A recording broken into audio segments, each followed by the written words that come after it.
Father, we praise you, Lord, for this time. Thank you for the beautiful time of worship. Lord, I wholeheartedly lift up my praise and adoration to you. Lord, we are the sinners. We are the people who offended you. But you took initiation. You came into this world. You died for us. You have risen. You have you raised again, and you gave us this hope that we will rise again. Lord, we praise you for the blessed hope that you have given us.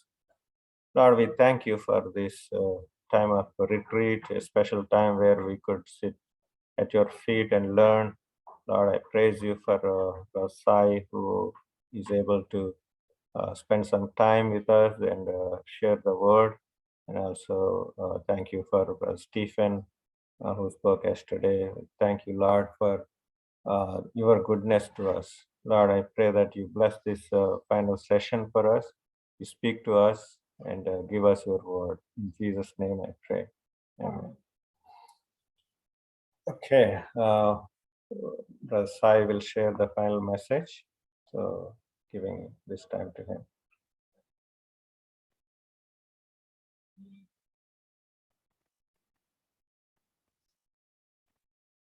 Sai.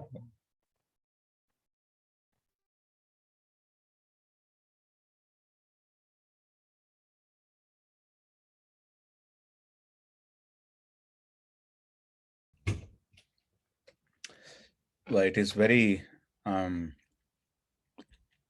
it's a joy to listen to all your praises to God. Um, um, my heart was filled with gratitude as you're singing, reading verses, praising God in your own words.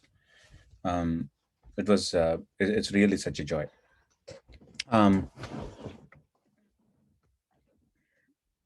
thanks again for this opportunity to share God's word.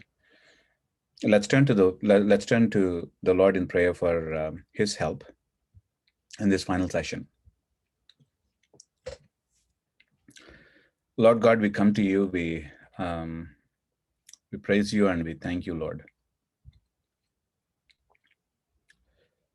Lord, thank you for not leaving us when we were slaves to sin. You caused the greatest exodus in Jesus Christ, in his death and in his resurrection. Lord, when we were totally hopeless,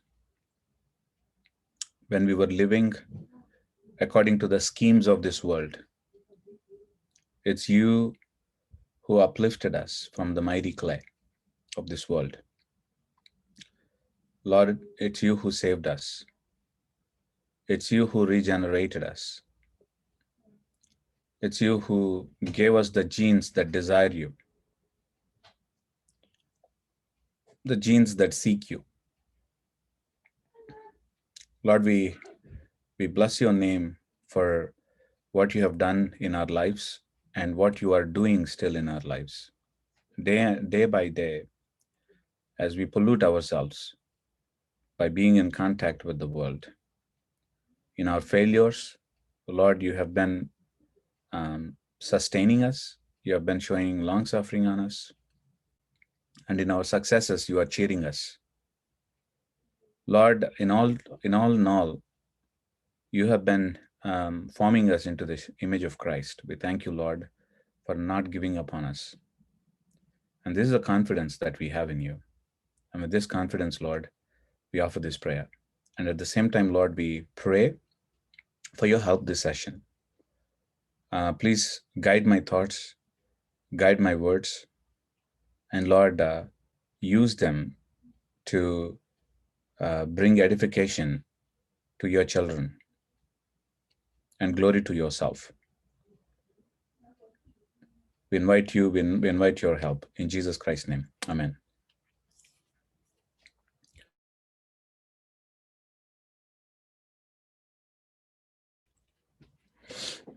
Okay. Um,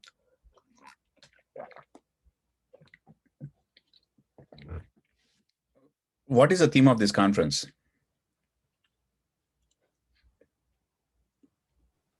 Be holy as I'm holy. Exactly. Be holy as I'm holy. Thank you. So where were we last night? We finished interpreting the first two commands. First two commands, which are? Set hope on your grace. Second one is be holy in all you do. Be holy in all you do, because God is holy. He who called us is holy. And we said he's quoting Leviticus chapter 19 too. And then in 19:3, in Leviticus 19:3, there's a mention about the parents, like honoring them, respecting them. So in the second command, back in Peter, First Peter, what he's saying is, if you really want to live holy, then the way to live holy life is by conforming according to the character of God, conforming our thoughts and patterns and conduct according to the character of God, and not only that, actually respecting Him. How do we respect God? By not taking up the traditions that are coming up from our ancestors, but actually inheriting from our God His character and culture. So that's what we have seen. And we are interweaving all these themes of colonization, right? So how do we colonize if we don't ourselves know what heavenly culture looks like? So, and that's the reason why I think it's all the more important actually to meditate on who God is according to the scriptures and what He has done according to the scriptures and also in the history. So all those things so that we meditate. So today, I want to further our theme a little bit. So remaining two commandments, actually, I want to focus and then expand. But before that, I just want to do something. I want to sharpen the image. I want to sharpen the image on the word holiness. Any of you have this? Any of you used SLR cameras or the high-end cameras? Right.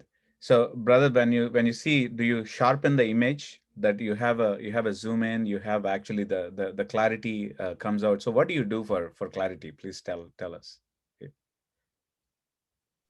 Adjust the distance between the lens, put it in Adjust the distance focus. between the lens. So the idea is actually to have a beautiful picture, a clear picture, isn't it? So, and the picture as it is very close to how it appears in the nature, isn't it? How we see with our naked eye and as it appears in the nature. So I want to sharpen the image on the word holiness.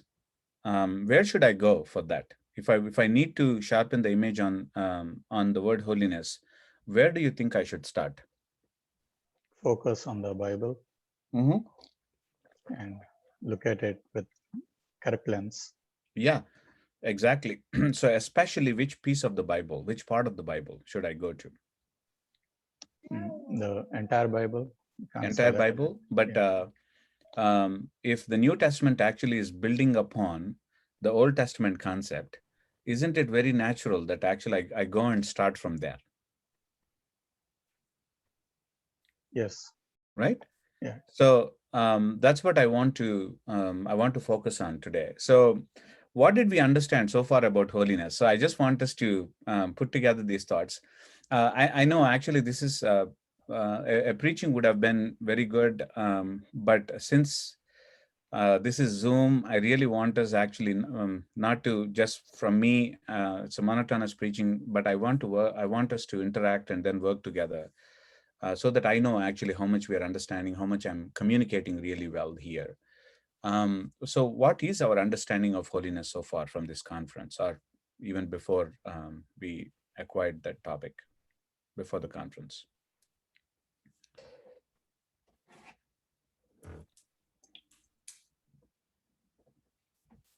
To be holy means separated.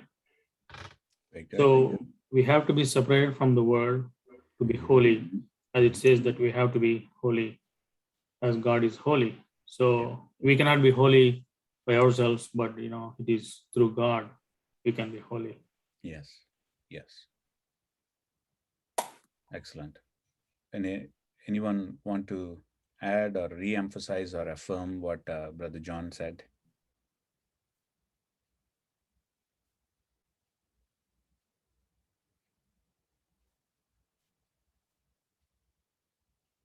Okay. Yeah. Somebody unmuted themselves. Yeah, now, brother, in the book of Revelation, I believe in the book of Revelation 21, 22, don't exactly remember, but it talks about we will see God face to face, and God is going to be our light, and we are made holy and perfect through His righteousness.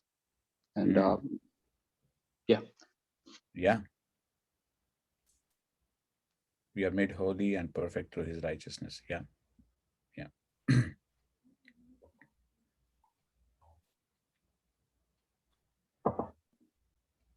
And also one other thing I recollect from my CCS days is the book of Isaiah 6.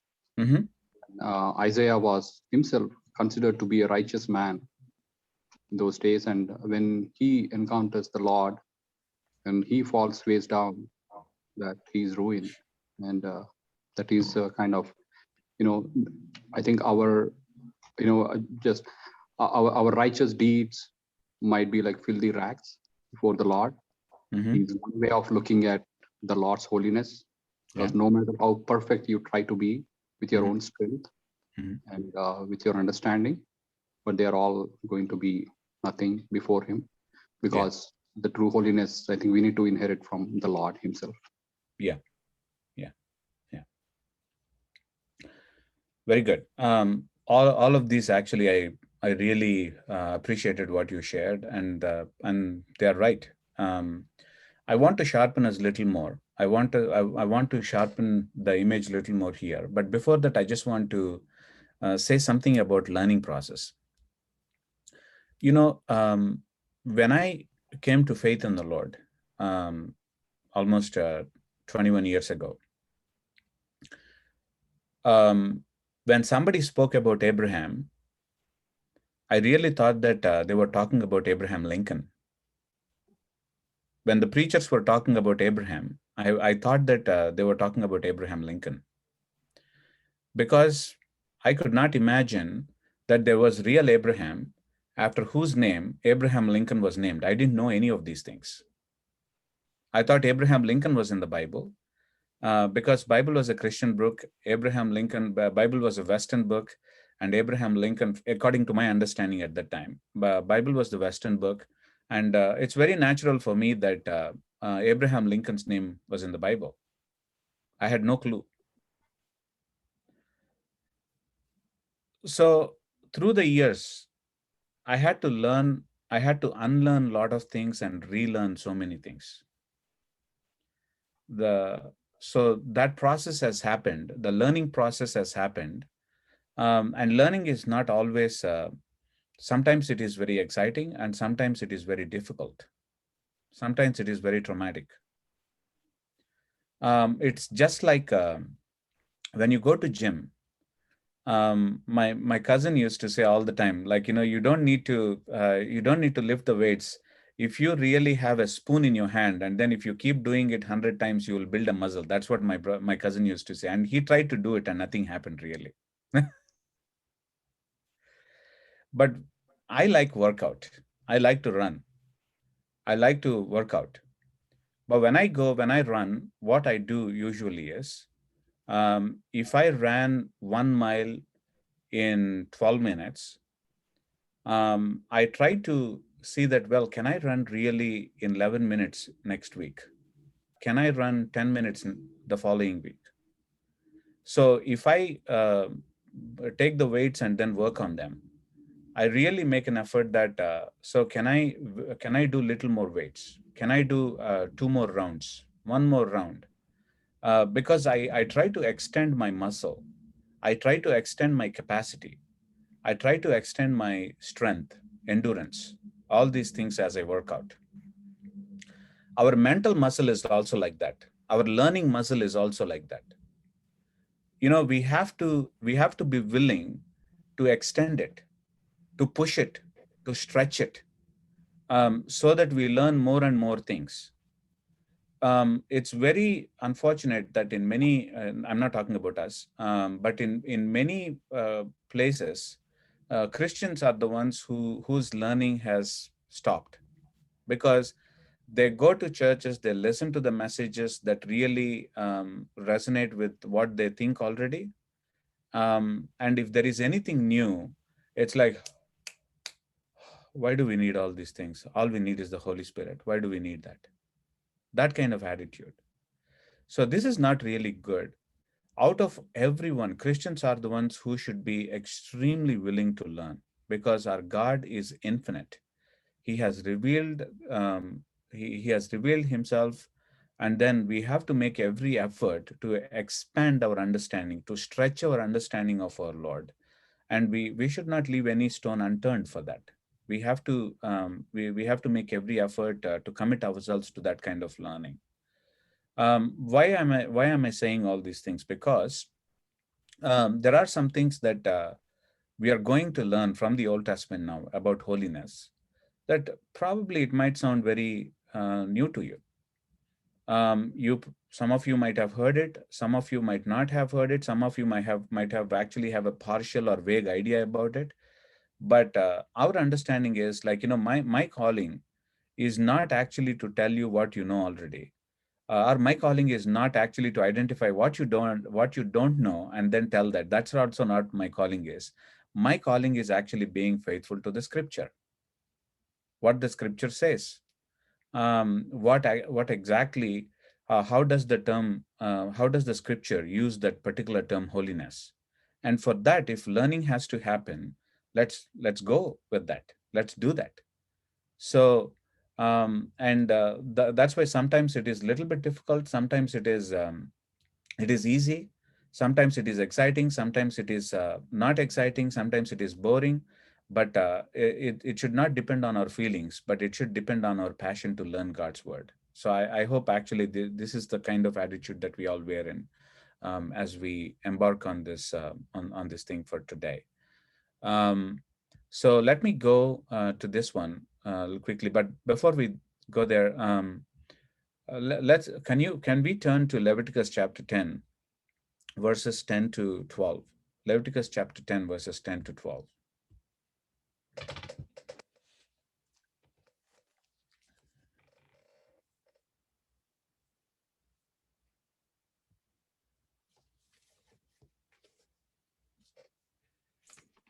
Read it. Yeah, please go ahead, John. Leviticus chapter 10, verses 10, 11, 12. So that you can distinguish between the holy and the common, between the unclean and the clean. And so you can teach the Israelites all the decrees the Lord has given them through Moses. Moses said to Aaron and his remaining sons, Eleazar and Ithamar, take the grain offering left over from the food offerings prepared without yeast and present to the Lord, and eat it beside the altar, for it is most holy. You see, here is the context of this thing is very interesting. Leviticus, the first few chapters talk about different types of offerings. Okay, different types of offerings. And then after that, from the priestly point of view, chapter 7 it summarizes things, and then chapter 8 is where we see the priests are really they begin their ministry. They're ordained in chapter 8. Actually, they're ordained. Aaron and his sons were ordained, and 9 they begin their ministry, and 10, chapter 10, there is a mishap. Aaron's sons, they do a strange fire with God.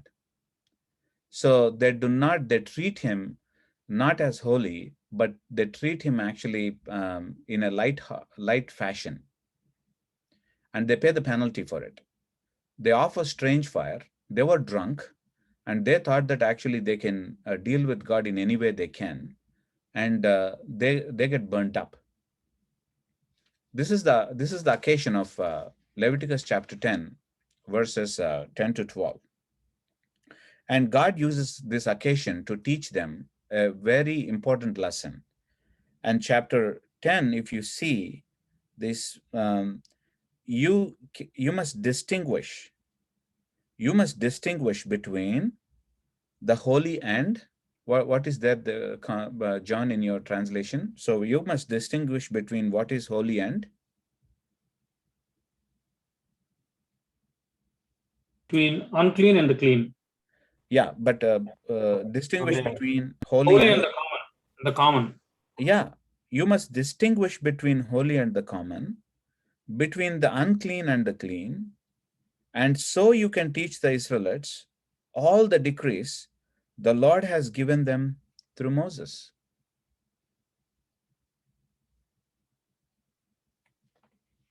So, holy and common, clean and unclean, these are different categories. And God is telling there that Moses and Aaron, they need to be able to distinguish between them. So I know many times what we use them very, we use them as synonyms, like, holy, clean, purity, and all these things. We use them synonymously. The word synonym means we use them as the same words, with the same meaning. No, but the Bible actually uses them very differently. Okay. So first of all, how do we distinguish, how do we define the term holiness according to the Old Testament, upon which the New Testament is built upon?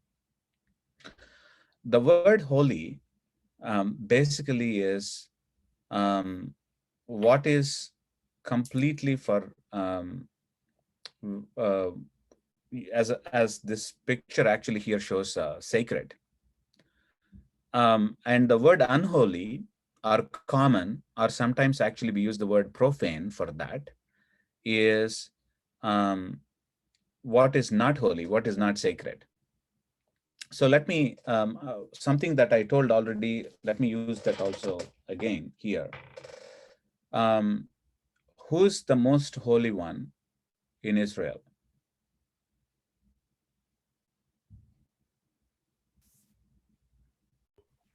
Go ahead. Was that? Moses? Are you talking about? Yeah, he was not called that way. The Holy One of Israel, the most holy one of Israel is God. Okay. God, yeah. But then next to God, who is Aaron. yesterday? I think I talked about it. So who is the one holy after that? The priest. The high priest. High priest. Yeah. Why is the high priest holy? Proximity. Yeah, because the high priest is separated. He is set apart to be more close to God. Once in a year, he steps inside the Holy of Holies. He is the one, he is set apart. Listen to this statement very carefully. He is set apart to be very close to God, to go into the thickness of the presence of God, which is the Holy of Holies. And next to that is what? Next to high priest is who's the Holy One?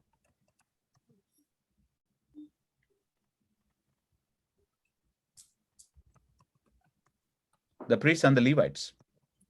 So they go to the holy place. They go, in terms of proximity, they go close to God. Yesterday we talked about it, but I'm re-emphasizing this again to make a point, because if anyone really forgot, or if you're not present, I think this is a good time actually to recapture things. So holy place, they are going closer to the presence of God. And then Israelites were called holy people, right? obviously in Leviticus 19, so be holy as I'm holy. God is actually asking them to be holy because they are also close to the tabernacle of God. They are also close to they come to the tabernacle of God and things like that. And Israelite camp.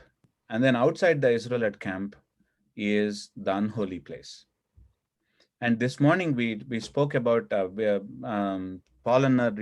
Paul really talked about the leper who was thrown away to the outer place outside Israel because they were impure and they were thrown away from Israel. So now what happens is all these people are set apart for a purpose. In the tabernacle of God, there are so many things. There are so many things. There are tables. There is an Ark of Covenant, and then there is a pot with hidden manna in it, and then there is a showbread table. Obviously, I talked about it. There is a lampstand, and there are different types of vessels that we see. All of them are holy. Why? Why are they holy? Because they are set apart. They were set apart for one particular purpose, and they are not supposed to use for any other purpose. Are we getting it? They were all set apart for one purpose, and they were not supposed to be used for any other purpose. Once you use it for another purpose, then that becomes profane or that becomes common. That's no longer a holy thing. That becomes desecrated. Do you see the word desecrated here? Desecrated here. When you take things into the tabernacle, high priest is consecrated. High priest is consecrated to be holy. The priests and the Levites are consecrated to be holy. In Exodus chapter 19 and Exodus chapter 24, the whole congregation of Israel were consecrated to be holy.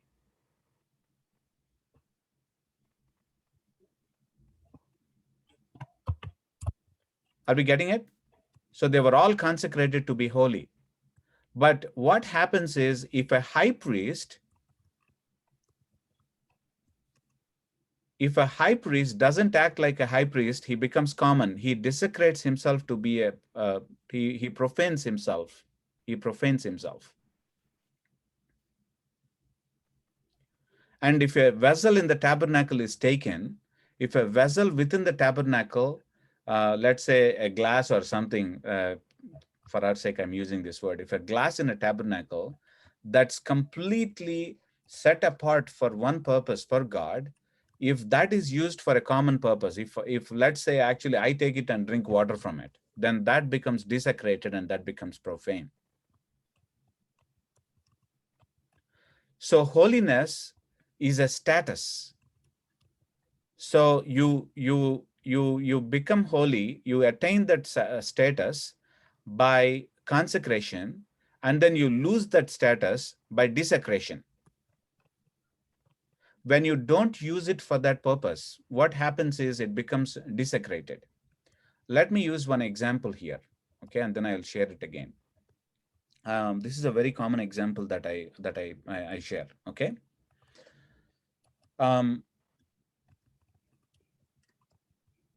Let's say I have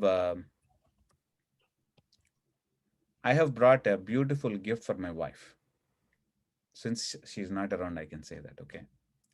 So I brought a beautiful gift, and that gift is, John, what is the latest iPad thing that we have, the generation? Do you have to ask Chris, or you can tell off the top of your head? I don't know, maybe fourth generation. Okay, so maybe fourth generation. So let's say I have got a beautiful, very brand new iPad 4th generation from the Apple Store, and then I brought it as a gift for my wife. Okay. So as soon as I came home, I opened the pack, and then she looked at it, and then she said, wow, so this is a beautiful gift. And then she rushed into the kitchen, and then she took some chilies on that one and started chopping on that iPad. And she took some okra and then started chopping on that iPad. and she took some cilantro and then started chopping on that iPad. And after everything is done, she took that iPad carefully and then put it in the dishwasher to clean it. What happens here? Is chopping cilantro wrong? Is chopping okra wrong?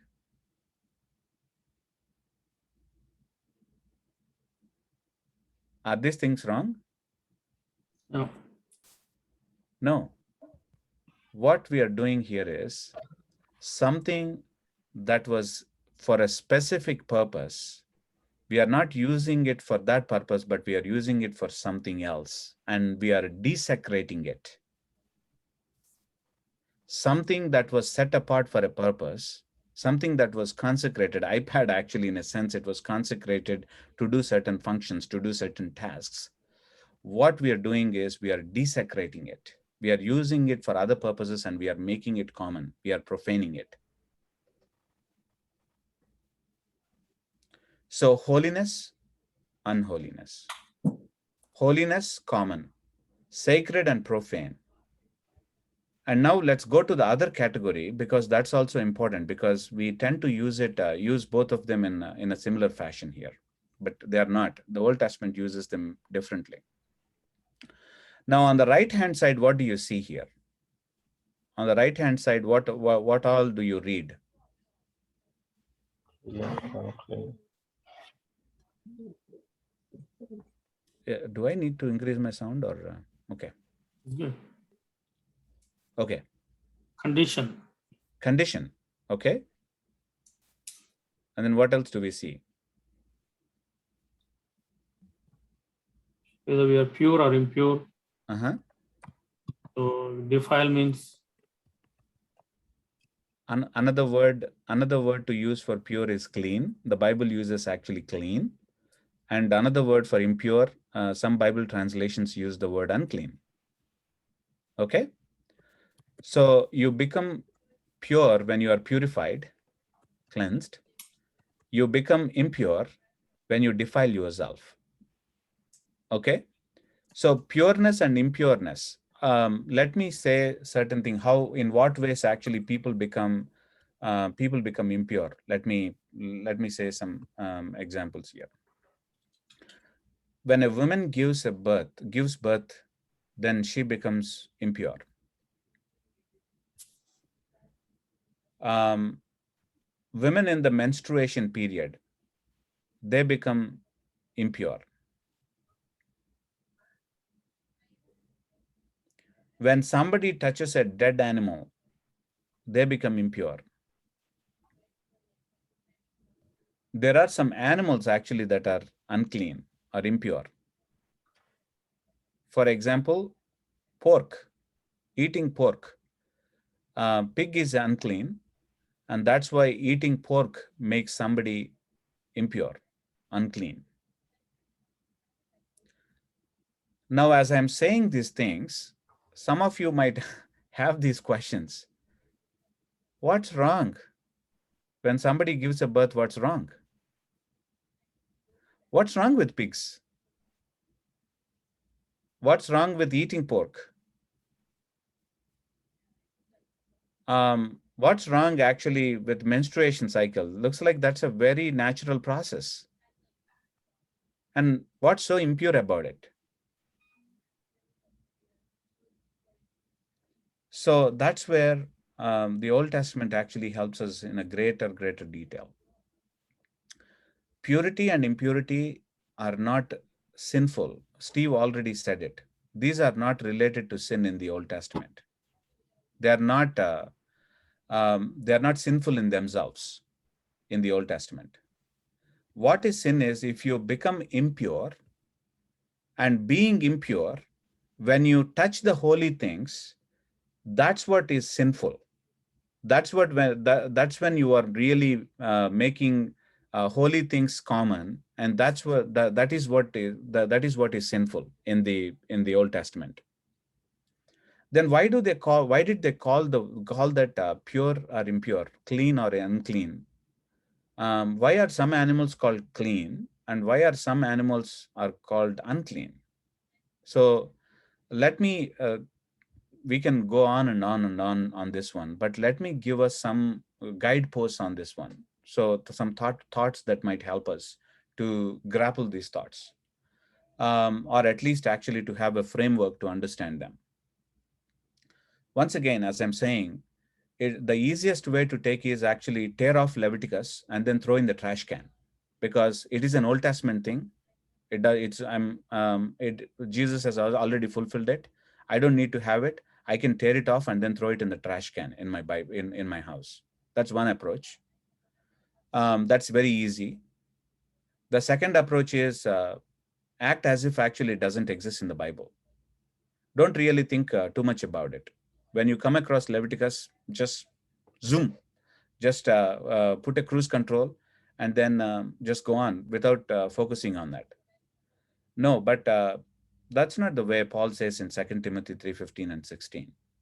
What he says is all scripture is God inspired and is profitable or beneficial for teaching, rebuking, correcting, and training in righteousness. And if Paul says all scripture, then Leviticus is included in that as well. And as Christians, we are supposed to actually read what God has inspired, what Holy Spirit has given to us with utmost care and concern. If we don't understand, we have to make an effort to understand. The easiest way is actually Jesus fulfilled it. I don't need to care about it. That's a very flippant attitude towards the scripture. We should not have that. Now that's why let's go and then think about it a little bit here.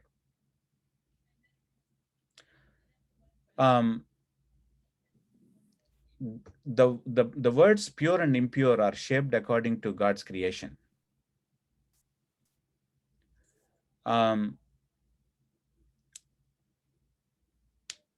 What happened in creation and what happened in fall, God is reminding them. For example, let me see. All creepy things are very unclean. Why would God say that? Because who created snakes? Who created snakes? God. Then how come actually what God created, God called them impure? See, what God is doing is, he is reminding them, as they look at the snakes, he is reminding them what's wrong with, what went wrong with all of us. It is the serpent that was possessed by Satan that deceived Adam and Eve in the Garden of Eden. And as a result, we became rebellious to God. And so this is a calamity that we have brought upon ourselves.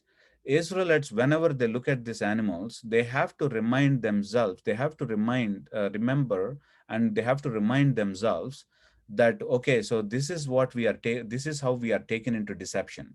Now, I'm not saying that as soon as they look at the snakes, it happened because of you, and then start killing the snakes. That's not what the point is. The point is, you are not supposed to eat them. Because what caused calamity upon humanity, what reminds us of the calamity of, what reminds us of our rebellion against God, we are not supposed to ingest it. We are not supposed to have it as part of our system. And that's why it is impure. It's not that actually how God created them. It's actually how it functions, what it reminds us of that. So every wild animal that eats other animal with its blood in it is impure. Why? Now let's think through this. Blood signifies life. Blood signifies life. And the Bible itself actually tells that. The life of an animal is in its blood. And so that's why scripture interprets scripture, right? So blood signifies life. And any animal, the wild animals, what they do is, they eat, these domestic animals, they eat their hunt with blood in them, don't they? So they don't care for blood. They just eat them.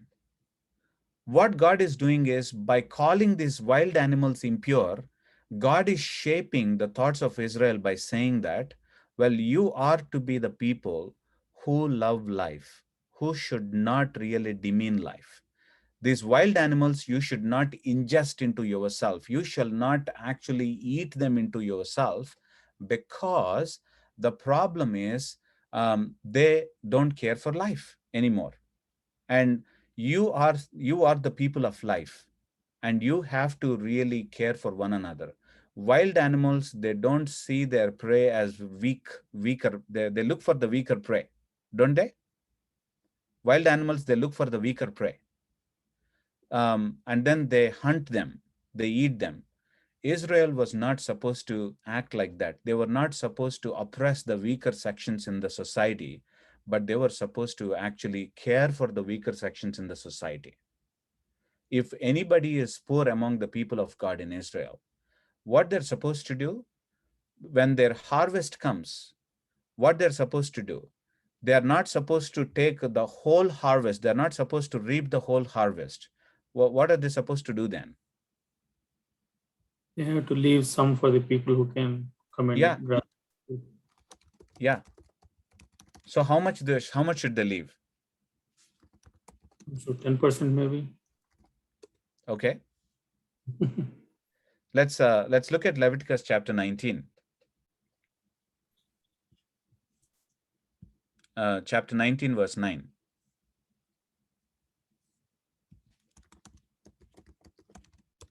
When you reap the harvest of your land, do not reap. One second, John. Let me highlight one thing and then I'll let you read. At the beginning of the chapter 19, we read yesterday, and today, this morning also we remember that. At the beginning of it is, what is the command, John, there? Can you read that, please? Which verse? Chapter 19, at the beginning of chapter 19. So the Lord said to Moses, speak to the entire assembly of Israel and say to them, be holy, because I, the Lord your God, am holy. Peter is quoting exactly this verse, right? We spoke about it yesterday. Yeah. So God is telling them, be holy. And now the rest of the chapter actually talks about holy people. When it is expressed, how does this holiness look like? How does this holiness look like? Remember this, I'm not saying that by doing all these things from verse 3, by doing all these things, we become holy. That's not what I'm saying. What I'm saying is, you are holy, and it means that if you're holy, then it means all these things follow. All these things are the expressions of holiness of you. Okay, so verse 3 talks about respecting father and mother. And then the same verse talks about Sabbath, because not going as the world goes, world lives for work. And then world even, this became a fashion to us, right? So I'm very busy. I'm very busy. And we say that actually as if it is a great thing. And workaholic is we value them. If anybody is called workaholic, brother, this person is really a workaholic. It's supposed to be what? I mean, we use that term in terms of a praise of that person, workaholic. But in Israel, actually, it's like an abuse. You are not supposed to live for your work. You are supposed to work, but you are not supposed to. Your work cannot be your identity, because Sabbath actually reminds them that they are not workaholic people. They are Godaholic people. They are made actually to rest in God. In fact, actually, they are restaholic people, because true rest they find in God, and they're supposed to come back. And don't get me wrong in this one. I'm not really saying that we have to become Seventh-day Adventists. That's not the point I'm saying. So Seventh-day Adventists, they take it to one extreme and say that, well, Saturday is the Sabbath. We all have to follow Sabbath and these things. But that's actually one extreme. And on the other extreme, Christians reacted and saying that the whole principle of Sabbath, actually, we put it in the dungeon. We put it in the trash can. But the idea of Sabbath is, we are not people of productivity in this world. Our productivity comes, we need to supposed to work for productivity, but productivity is not our identity. Our identity is supposed to be in God. We have to pause. We have to stop. We have to rest. We are not supposed to be in the rat race as the world goes. That's a way of holiness. And then There are so many things that are mentioned afterwards, the expressions of holiness. You must not steal in verse 11. You must not swear falsely by God's name and profane it and treat it as common. That's an expression of holiness. You must not defraud your neighbor. That's an expression of holiness. And then go forth.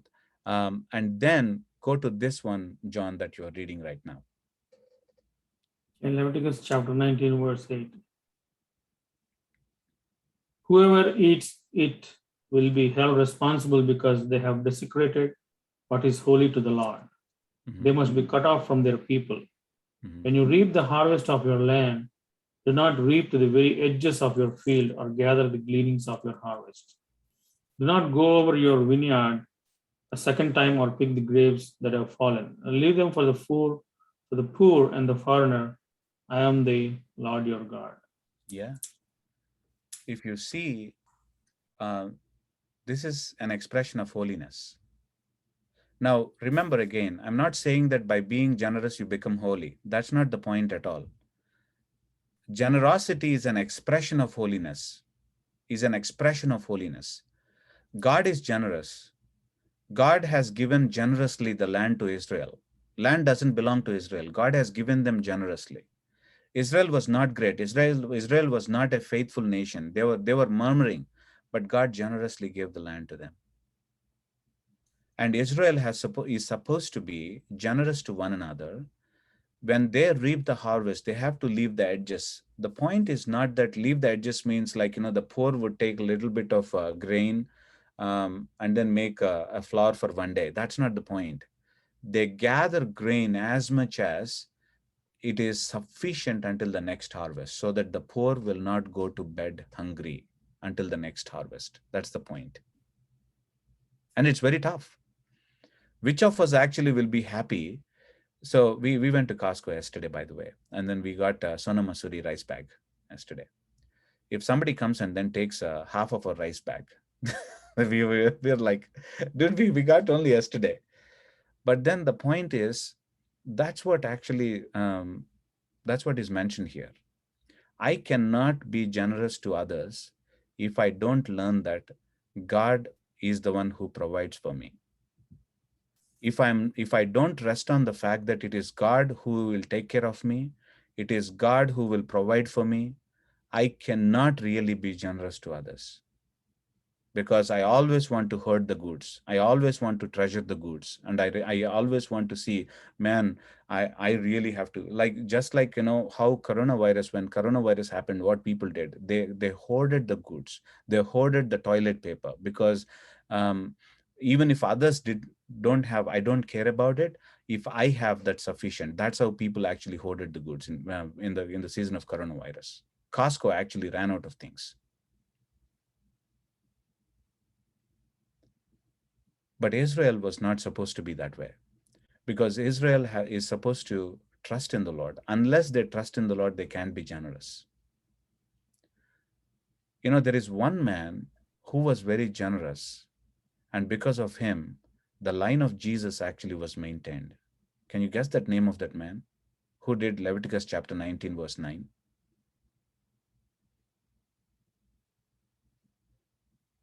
It's Boaz. Yeah. Boaz, You find him in the book of Ruth. This man, when the whole Israel was going rogue, according to the book of Judges, this man is very faithful to the Lord. This man is holy. And this man really let people actually to reap generously. And poor person like Ruth, who is a Moabite, she came and gathered the harvest that's very much sufficient for her. And then out of whom King David came, and out of his generation, the true King of the universe, Jesus, came.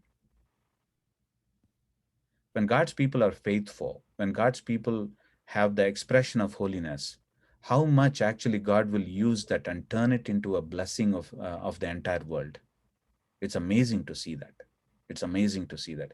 Every expression of holiness, every expression of faithfulness to God, how God will use it as an universal blessing, as some kind of blessing to the other people, and then how it would bless others. It's amazing, really. It's amazing.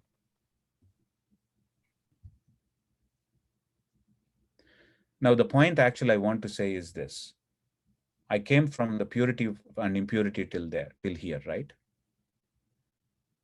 Purity and impurity, the categories themselves are not wrong. But these categories, they are symbols that teach us some lessons. They show us what went wrong with us. What was God's original plan? They remind us those things. What are we supposed to do? What we are not supposed to do? All these things. Those are the things that should remind us. And Israel was supposed to, Israel did that one. And when they don't do that, when they eat a pork,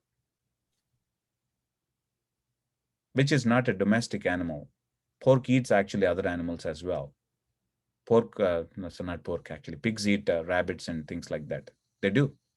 You may not believe it, they do.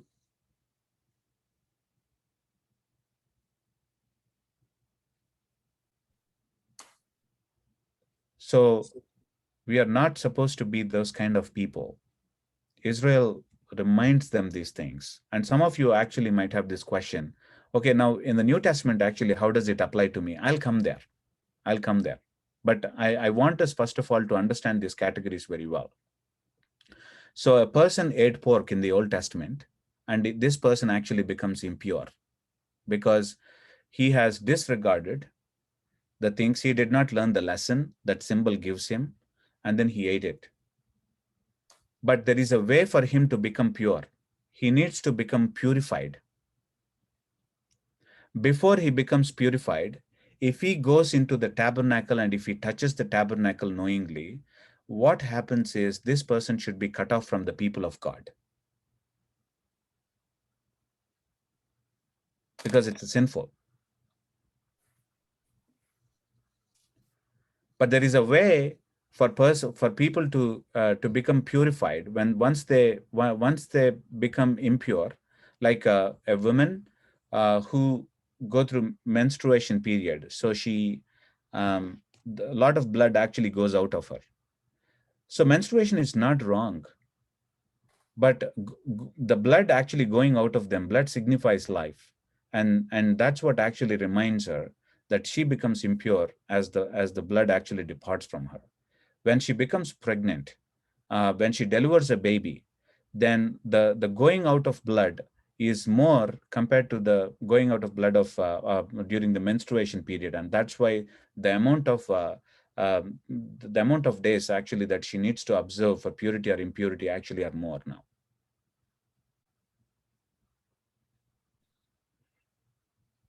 So once they become impure, what happens is they offer an offering, which our English Bibles translate that as sin offering, which we see in Leviticus chapter 4, to become purified.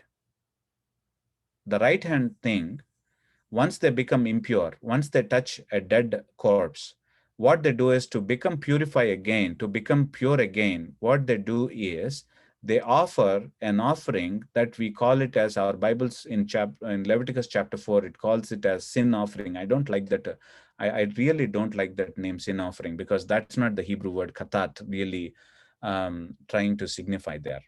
When Jesus actually was born, Mary, because of the going out of the blood, so what she did is after 7 days, she went to the temple and then she offered a sin offering, what we call it as sin offering. So I use the word purification offering instead of the word sin offering. I think that's a good word that captures the thing. The purification offering purifies somebody from impurity to purity. If they really forget the lesson that the Lord wants to teach through creation and then fall and redemption, so that teaches them a lesson, and they purify it. They treat it as a serious matter, and then they become pure. Okay. Now, what about actually this thing on the left hand side, holy and unholy? Let me go back to the left hand side thing, and then I come back again. So once, as I said, actually holy is people who are set apart for this purpose. Like the iPad is for a purpose. Once you use it for other purposes, which are not wrong in themselves, but they're used when it is used for other purposes, it becomes desecrated. And the way to consecrate again something that became profane, something that became common, is through what our Leviticus chapter 5 calls it as guilt offering. I don't like to use the word guilt offering, but I think it's a good word of a reparation offering. What it does is, status is lost. Somebody, a high priest, for example, a high priest, he had, let's say, actually somebody was dead in his family, or a high priest happened to made himself impure by touching something that he's not supposed to. So he offered a purifying offering, but at the same time, he needs to be really consecrated again. He desecrated himself, and he needs to be consecrated, and they offer something called reparation offering, or compensatory offering, which our Bibles call it as guilt offering, asham, which is wrong, I think. So for consecrating something that was desecrated, we have guilt offering. For purifying something that became impure, we have sin offering, or the purification offering. Why are these things very important? Let me say this thing again. Isaiah chapter 53, let's turn to that again now. Isaiah chapter 53.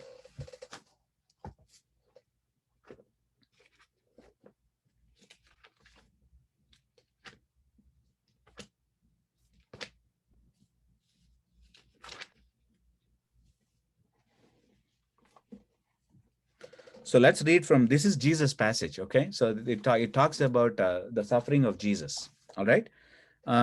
Isaiah chapter 53, let's read from,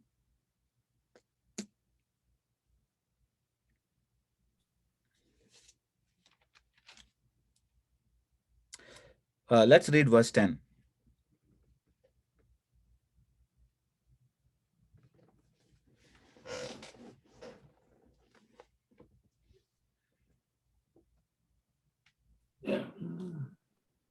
Isaiah chapter 53, verse 10. Yet it was the Lord's will to crush him and cause him to suffer. And though the Lord makes his life an offering for sin, Okay. he will see. Do you see that word? He is actually an offering for sin. This is actually a very unfortunate translation. I don't like it, because that's not what the Hebrew is trying to convey there.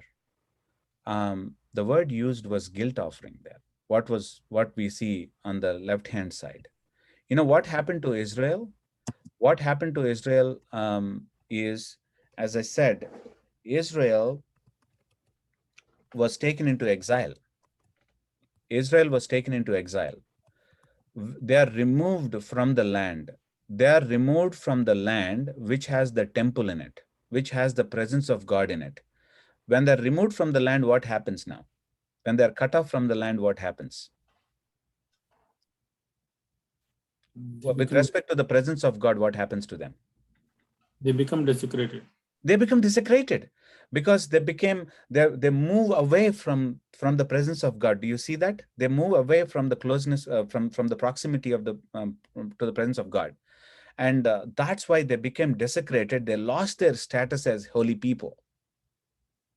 What Jesus, the Messiah, does is he offers himself as a guilt offering.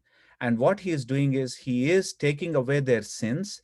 And by taking away their sins, by paying the penalty for their sins, by being their guilt offering, he is reconsecrating them again to be holy people. Do you see that? He is reconsecrating them. And what about us? What about us? Who are we when we are compared to Israelites? Israel was the holy nation. What about us? What is the title that the Bible gives us? Gentiles. Gentiles. Who are we? We are by birth what? Sinners. Sinners, impure, away from the presence of God, isn't it? Unclean. Completely unclean. We are away from the presence of God. So what Jesus the Messiah does is, he consecrates us also to the status of holy people. You know, in Adam's sin, we desecrated ourselves. But what Jesus does is he consecrates us back as a guilt offering, as an asham. Write that word, asham is the word used for guilt offering. He consecrates us back to the holiness. He consecrates us back to the status of holiness. And that's what Peter is saying now. Be holy as I'm holy means. It is Jesus actually, when he is talking about the blood of Jesus, especially in this verse. Let's jump back to the 1 Peter context here. Let's jump back to the 1 Peter context here.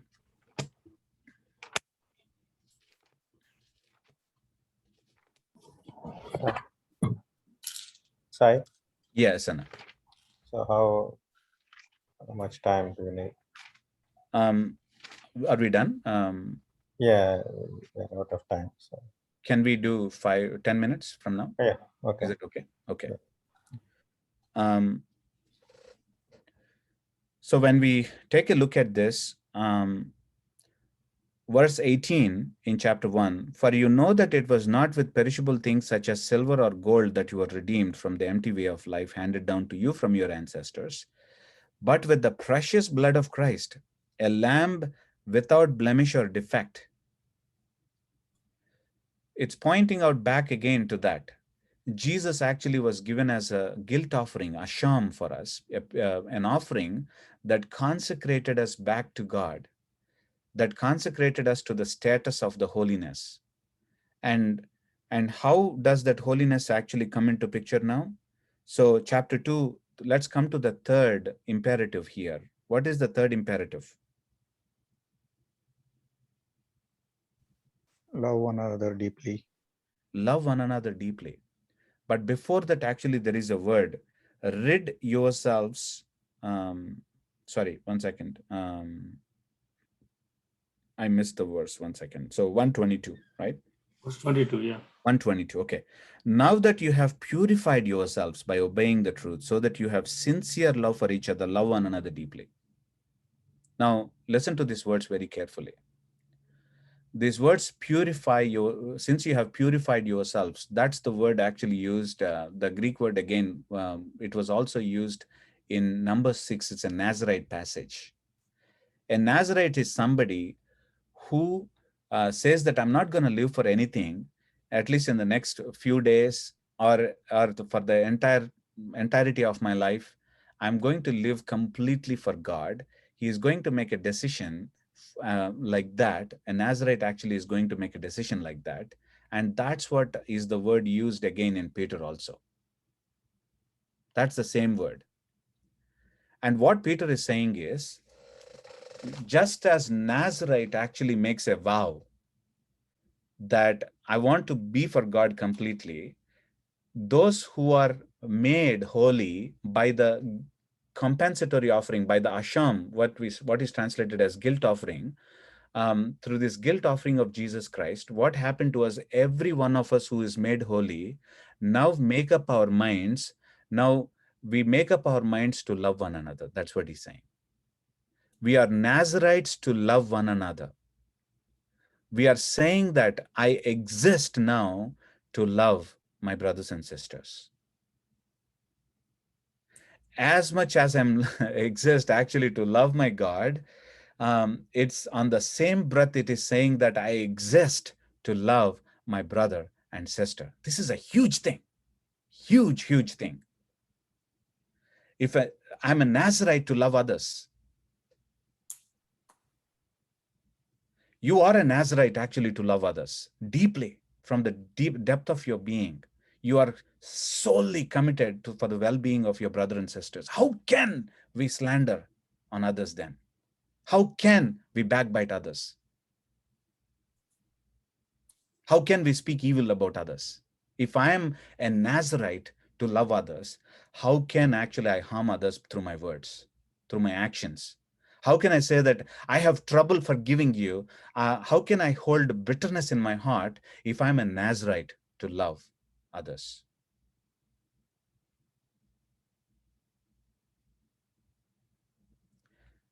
You see, we started from preparing for our mind for action. And then we went to the status of holiness through the purification or through the through the guilt offering of Jesus Christ.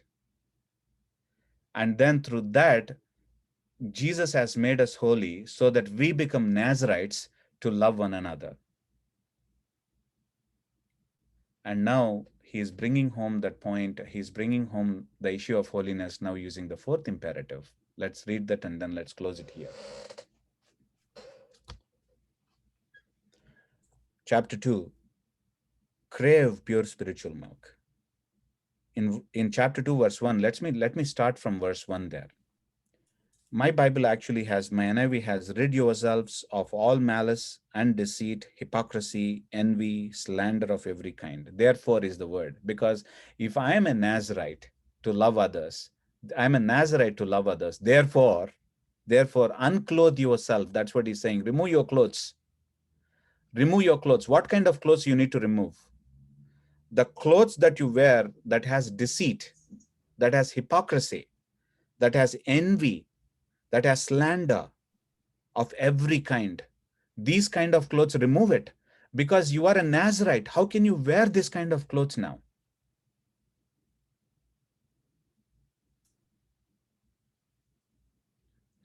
Like newborn babies, crave pure spiritual milk. Crave pure spiritual milk so that by it you may grow into your salvation. Now, the word, pure spiritual milk, people like theologians like Wayne Grudem, they interpret it as actually reading Word of God every day. I think there is a sense of it. I think it does have it. It actually implies it, but it's actually bigger than that. Crave spiritual milk. The idea of actually spiritual milk is don't take an immature diet. Put yourself in a position where you grow in salvation. And that's why I think it's not only reading Word of God that is in the picture, but it is actually being in the fellowship with brothers and sisters. And I can say, I mean, John, sorry to put you on the spot here. I have seen in John, as John was actually praising, I called my wife Jones. We were on mute, and then Jones and I were really rejoicing in the Lord because I saw his terminology in Denver. And I see his terminology now. I know actually a John who was shying away from praying in public. And I see a John now taking the lead actually to pray, to praise God. There is a difference. How do you think actually it happened?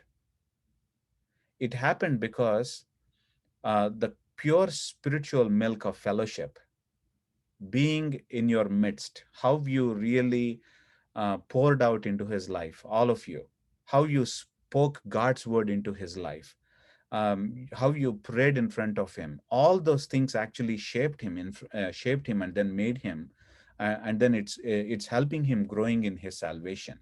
And that's what happens. That's what happened to me. A person who did not know that Abraham was not Abraham Lincoln in the Bible. It is the community of God who really helped me so to crave the spiritual milk, who shaped me, and then helped me exercise the gifts that I have for the body of Christ. I say today I am able to teach and preach. It's because how the Lord used the body to shape me, how the Lord used the fellowship to shape me so far. So many brothers and sisters. So that's the reason why crave pure spiritual milk through whatever things actually that we have for our spiritual growth in terms of reading the Bible, in terms of being with the brothers and sisters, praying with them, being in fellowship, and then worshiping the Lord in the midst of the holiness with all the saints. All these things actually, they do matter. They crave for this kind of thing. That's what Peter is saying. And you unclothe yourself, but you don't stay naked, but you clothe yourself by craving spiritual milk, by wearing actually good things in your life. This is what holiness looks like. This is how holiness looks like within the community of God. In the next few chapters, Peter goes and then says that the expressions of holiness outside the community, when the expressions of holiness in your workplace, in your family life, how is this holiness expressed? But I always want to say this thing. You think in terms of presence and proximity with God, when you say holiness. You think in terms of, I am set apart. I am not an iPad to go in the dishwasher. I am not an iPad actually on which okra is to be chopped. I am an iPad actually that's supposed to function as my maker has made. And I'm bringing home the point, as Augustine said, Saint Augustine said, O Lord our God, you have made us for yourself. Our hearts are restless until they find rest in you. God has made us for himself. God has made us for himself. And our hearts are restless until they find rest in him. A lot of times what we do is, well, I became a believer already. I don't need to exercise. I don't need to crave spiritual milk. I don't need to be in fellowship. All I need to do is go and preach the gospel, evangelize the world. That's not the way it works. Ministry, I'm telling, as a person who is in the ministry, I want to tell you, ministry is not important. The presence of God is important. This is the lesson I learned from Moses from Exodus chapter 33. God tells Moses that one day in chapter 33 in Exodus, God tells Moses that, Moses, I don't want to come with you guys. You're not holy. You're not, there is no expression of holiness in you. I don't want to come with you. What you do is I will give an angel to you, and then you all go to the land that flows with milk and honey. John, this is the final verse. Can you read it and then close that for us? Let's turn to Exodus chapter 33. Exodus chapter 33.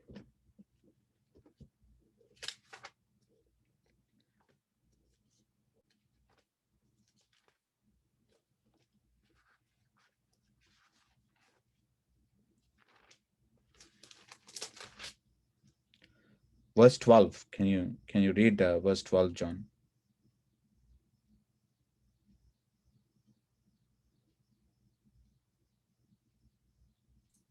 Yeah. Moses said to the Lord, you have been telling me, lead these people, but you have not let me know whom you will send with me. You have said, I know you by name, and you have found favor with me. Okay, so verse 15, let's jump to that one. So that's the verse that I'm focusing on. Verse 15. Then Moses said to him, if your presence does not go with us, do not send us up from here. This is holiness. This is holiness. If your presence does not go with us, Lord, I don't want to go to the land that flows with milk and honey, because what is exciting for me is not the land that flows with milk and honey. What is exciting for me is your presence, oh God. Ministry, it's possible to do without the presence of God. I'm telling you. You can exercise your natural gifts and then say something. That's not important. It is the presence of God. It is the presence of God. It is the presence of God. It is the presence of God. It is the presence of God. And that's what makes us holy. Holiness as an expression. And Hindu seers, and they think actually that holiness is set apart. They understand it, but they go to Himalayas for that. But in Christianity, what the Lord is saying is, you don't go to Himalayas. If you're holy, then stay in the society, and then your holiness will be expressed. You go to your workplace, that's where your holiness will be expressed. The presence of God will be expressed as you exercise the righteousness of God through the power of the Holy Spirit. And this is how holiness looks like. Amen? Let's pray. Father God, in our lives, just as Moses said, we want to say and acknowledge the same thing to you. It's not the land that flows with milk and honey. It's not the riches of this world. It's not anything that excites us, O Lord. All these things will go away one day. All these things will vanish. But Lord, your presence endures forever. Your love endures forever. Lord, your commitment to us, your faithfulness to us, your loyalty to us endures forever. Help us, Lord, to stick to you. Help us to live in the thickness of your presence, O Lord. Help us to live in proximity to the thickness of your presence, as you made all of us high priests through the one high priest, our Lord Jesus Christ. Lord God, I pray that may your holiness be expressed as we are increasingly set apart from everything unto you, but may your holiness be expressed in every place that we enter, in every place that we set our foot on. May your holiness be expressed, O Lord. In Jesus Christ's name we pray. Amen. Thank you, Sai, for the wonderful message and all the thoughts that you brought. I also want to thank Matt and Ku, who have been taking care of our children this weekend. So all the lessons that we learned, I think we should take some time to go over, and the messages are getting recorded. So we will publish the links. So when you have time, just go over the messages and review them. And I think the important thing is the application, right? So if we learn that God is holy and we should be holy, but we just never apply that to ourselves, there's no use. So let's apply the word to ourselves. Let me close in benediction. So, may the love of the Father, the grace of our Lord Jesus Christ, and fellowship of the Holy Spirit be with us now and forever. Amen.